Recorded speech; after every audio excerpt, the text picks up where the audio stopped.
I'm going to share with you the story as to how I have become an HIV/AIDS campaigner. And this is the name of my campaign, Sing Campaign. In November of 2003, I was invited to take part in the launch of Nelson Mandela's 46664 Foundation. That is his HIV/AIDS Foundation, and 46664 is the number that Mandela had when he was imprisoned in Robben Island. And that's me with Youssou N'Dour on stage, having the time of my life.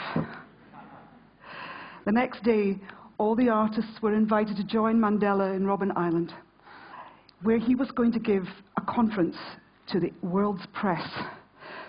Standing in front of his former prison cell, you can see the bars of the window there. It was quite a momentous occasion for all of us. In that moment in time, Mandela told the world's press that there was a virtual genocide taking place in his country, that post-apartheid, Rainbow Nation, 1,000 people are dying on a daily basis, and that the frontline victims, the most vulnerable of all, were women and children. This was a huge impact on my mind, because I am a woman and I am a mother, and I hadn't realized that the HIV/AIDS pandemic was directly affecting women in such a way. And so I committed. When I left South Africa, when I left Cape Town, I told myself, this is going to be something that I have to talk about. I have to serve.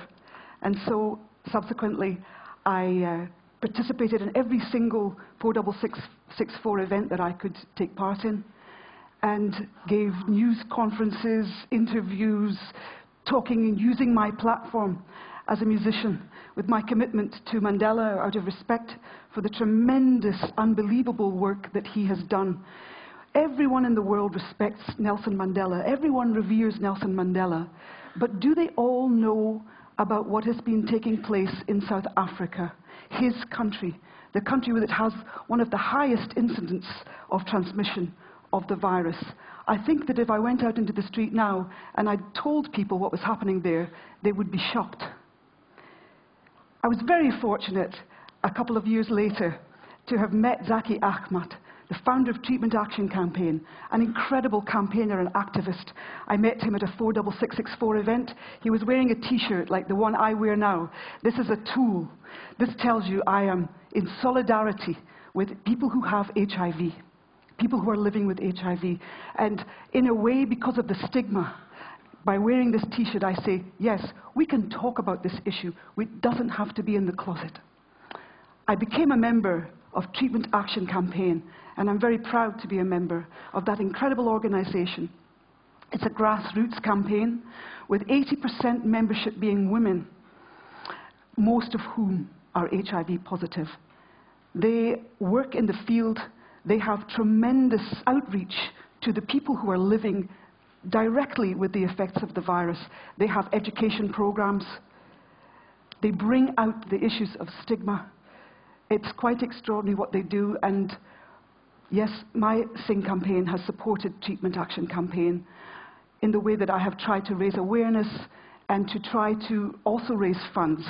A lot of the funding that I have managed to raise has gone directly to Treatment Action Campaign and the incredible work that they do and are still continuing to do in South Africa. So this is my Sing campaign. Sing campaign is basically just me and about 3 or 4 wonderful people who help to support me. I've traveled all over the world in the last 2.5 years. I've went to about 12 different countries. Here I am in Oslo in Norway, getting a nice fat check. Singing in Hong Kong, trying to get people to raise money. In Johannesburg, I had the opportunity to play to a mainly white middle-class South African audience who ended up in tears because I used film clips that really touch the heart, the whole nature of this terrible tragedy that is taking place, that people are tending to avoid because they are fatigued and they really don't quite know what the solutions are. Aaron Motsoaledi, the current health minister, attended that concert, and I had an opportunity to meet with him, and he gave his absolute commitment to try to making a change, which is absolutely necessary. This is in the Scottish Parliament. I've subsequently become an envoy for Scotland at HIV, and I was showing them my experiences and trying to, again, raise awareness. And once again in Edinburgh with the wonderful African Children's Choir, who I simply adore. And it's children like this, many of whom have been orphaned because of their family being affected by the AIDS virus. I'm sitting here in New York with Michel Sidibe. He's the director of UN AIDS, and I'm very honored by the fact that Michel invited me only a few months ago to become a UN AIDS ambassador. And in this way, I've been strengthening my platform and broadening my outreach. The message that UN AIDS are currently sending out to the world is that we would like to see the virtual elimination of the transmission of the virus from mother to child by 2015. It's a very ambitious goal, but we believe it can be achieved with political will. This can happen. And here I am with a pregnant woman who is HIV positive. And we're smiling. Both of us are smiling because we're very confident, because we know that that young woman is receiving treatment. So her life can be extended to take care of the baby she's about to give birth to, and her baby will receive PMTCT, which will mean that that baby can be born free of the virus.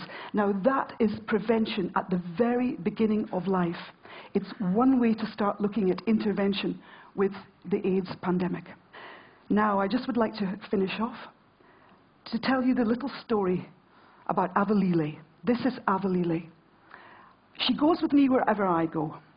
I tell her story to everyone because she represents one of millions of HIV/AIDS orphans. Avalile's mother had HIV virus. She died from AIDS-related illness. Avalile had the virus. She was born with the virus. And here she is at 7 years old, weighing no more than a 1-year-old baby. At this point in her life, she's suffering with full-blown AIDS and had pneumonia. We met her in a hospital in the Eastern Cape and spent a whole afternoon with her, an adorable child. The doctors and nurses were phenomenal. They put her on a very special, nutritious diet and took great care of her. And we didn't know when we left the hospital, because we filmed her story, we didn't know if she was going to survive. So it was a very emotional encounter and left us feeling very resonant with this direct experience, this one child, you know, that story. 5 months later, we went back to South Africa to meet Avalile again. And I'm getting the hairs on my, I don't know if you can see the hairs on my arms. They're standing up because I know what I'm going to show you. This is the transformation that took place. Isn't it extraordinary?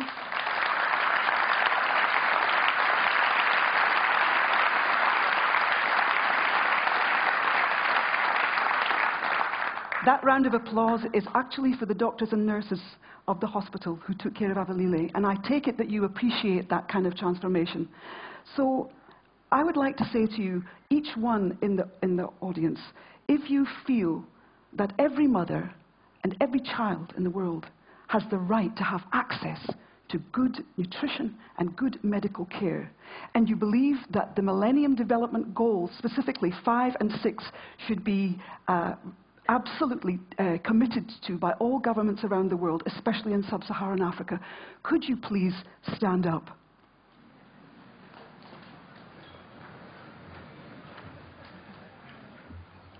I think that's fair to say it's almost everyone in the hall. Thank you very much.